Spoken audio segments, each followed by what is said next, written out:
아직도 바닥 아니다 매수 사라진 LG생활건강. 4분기 부진한 실적을 발표한 LG생활건강에 부정적인 투자 의견이 잇따르고 있다. 단기간 내 실적이 반등하긴 어렵다는 분석에서다. 증권가에선 당분간 주가 흐름도 부진할 것으로 보고 있다. 1일 금융투자업계에 따르면 DB금융투자는 LG생활건강에 대한 투자 의견을 기존 매수에서 중립으로 낮췄다. 한국투자증권, 이베스트투자증권도 투자 의견 중립을 유지했다. 상상인증권은 투자 의견은 매수로 유지했으나 목표 주가를 55만원에서 49만원으로 조정했다. 증권가 눈높이가 낮아진 배경엔 부진한 실적이 있다. LG생활건강의 작년 4분기 영업이익은 전년 동기 대비 57.6% 줄어든 547억 원이었다. 매출은 13.3% 감소한 1조 5,672억 원을 기록했다. 4분기 순손실 규모는 1,204억 원에 달했다. 뷰티, 생활용품, 식음료 매출이 모두 줄었다. 또 중국 시장의 수요가 약세를 보이며 뷰티 사업의 수익성이 훼손됐고 해외 구조 조정 등의 영향으로 영업이익이 감소했다. 허재나 DB금융투자연구원은 LG생활건강 실적에 대해 중국 매출은 선방했지만 면세 매출은 전분기 대비 60% 감소하는 등 크게 부진했다며 회사 측은 청기단 신용제품을 판매하기 위해 판매량을 조절한 영향이라고 설명했다고 전했다. 김혜미 상상인증권연구원은 LG생활건강 모든 사업부의 매출과 영업이익이 감소했고 화장품 부문 체질 개선 비용이 발생했다며 소비 경기 둔화, 추운 날씨 영향으로 음료 부문 실적도 예상에 비해 부진했다고 설명했다. 전문가들은 당분간 실적이 개선되긴 어렵다는데 의견을 모았다.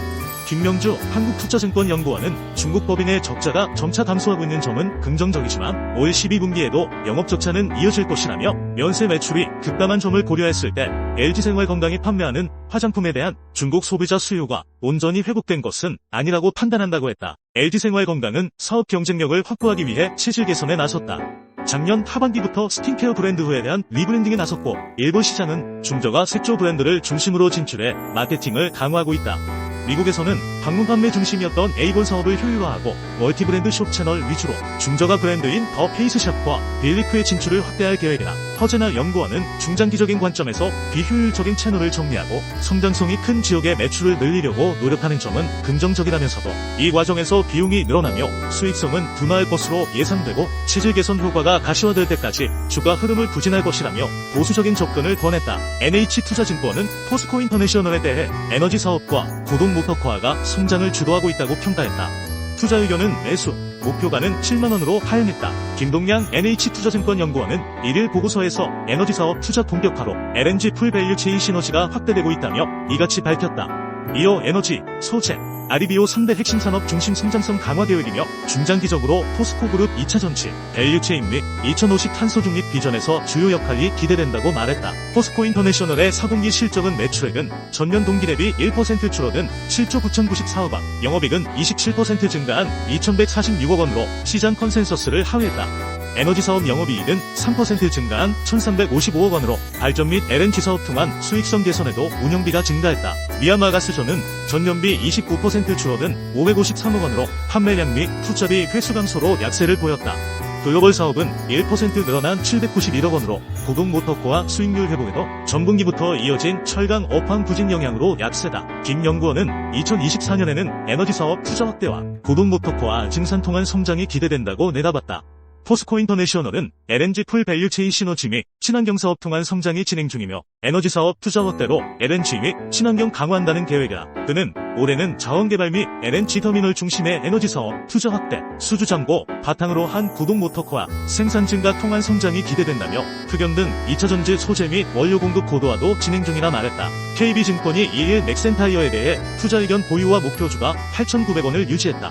양호한 이익 창출에도 불구하고 그간 영업이익 증가에 최대 동력이었던 마진 확대 효과가 정점을 통과하고 있는 것으로 보면서 투자 의견을 유지했다. 강성진 KB증권연구원은 지난해 4분기 넥센타이어의 영업이익은 전년 동기 대비 486.7% 늘어난 639억 원을 기록해 시장 컨센서스를 7.2% 밑돌고 KB증권의 기존 전망을 39.5% 상회했다고 했다. 이어 앞서 지난해 3분기 부타디엔 천연고무 등 주요 원재료 가격이 전년 동기 대비 23.9%, 6.3% 하락했고 지난해 3분기에 낮은 원재료 가격이 지난해 4분기 원재료비에 반영되면서 지난해 4분기 타이어 분당 변동비가 KB증권 기존 예상보다 2.1% 낮은 4213원을 기록한 것으로 추정된다고 설명했다. 한편 지난해 4분기 영업손익에는 반덤핑 관세의 가중치 상향에 따른 180억 원, 성과급 성격의 인건비 80억 원, 칠코공장 2단계 가동에 따른 추가 감가상각비 증가, 10억 원 등의 비용 산정 비용 증가가 있었다고 분석했다. 그는 2024년 넥센타이어의 영업이익은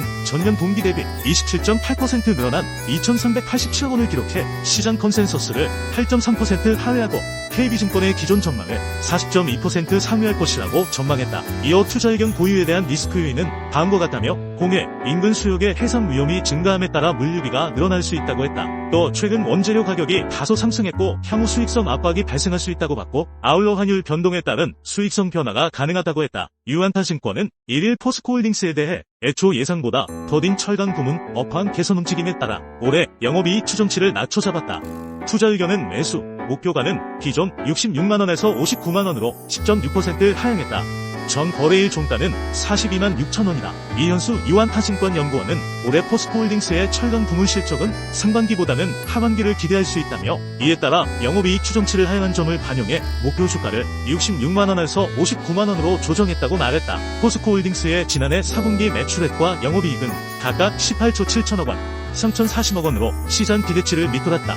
주 원료비가 전분기 대비 소폭 오른 데다 탄소강 판매 단가는 예상보다 더 큰 폭으로 하락하면서 스프레드 축소가 크게 나타난 점이 영향을 줬다는 평가다. 또 주요 해외 철강법인 영업이익이 전분기 대비 악화했고 친환경 인프라 부문에 속한 주요 자회사 영업이익 역시 전분기 대비 줄었다. 친환경 미래소재 부문은 2차전지 소재 가격 하락으로 재고자산 평가 손실이 크게 반영됐다. 이 연구원은 올해 1분기에도 철강 부문의 주 원료비 부담이 증가하리라고 내다봤다.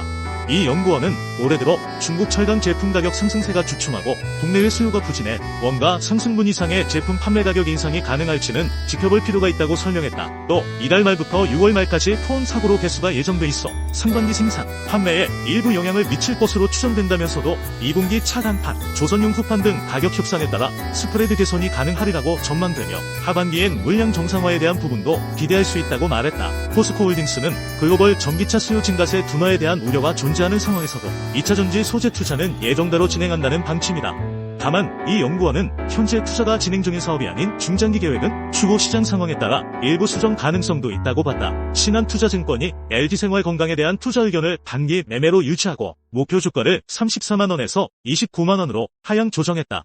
지난해 4분기 부진한 실적을 낸 가운데 불확실성 해소의 실마리가 보여야 반등이 가능할 것이란 의견을 제시했다. 1일 박현진 신한투자증권연구원은 지난해 4분기 LG생활건강의 연결 기준 매출액은 전년 동기보다 13% 하락한 1조 5,672억 원, 영업이익은 같은 기간 58% 감소한 547억 원으로 시장 기대치를 13% 하회했다고 했다. 박 연구원은 이 기업가 가장 높은 화장품 실적 부진이 면세, 중고브컬 부진에 기인한다며 따이공 매출 보이콧 흐름이 이어지면서 LG생활건강의 면세 매출이 급감했고 매출 비중도 직전 분기 대비 20%포인트 감소한 13%를 기록했다고 했다. 이어 생활용품과 음료는 제품 믹스 개선에도 불구하고 내수 경기 둔화에 따른 매출 타격이 부각됐고 원가 부담도 지속되는 것으로 보인다며 중국 매출은 전년 동기보다 20% 감소해 영업적자 추세가 지속되었으나 직전 분기 대비로는 적자폭을 감소시켰다고 했다. 그러면서 립세린이나 어글리러블리, VDL 등 인디뷰티 트렌드에 편승할 수 있을 법한 브랜드들의 선전은 긍정적이라며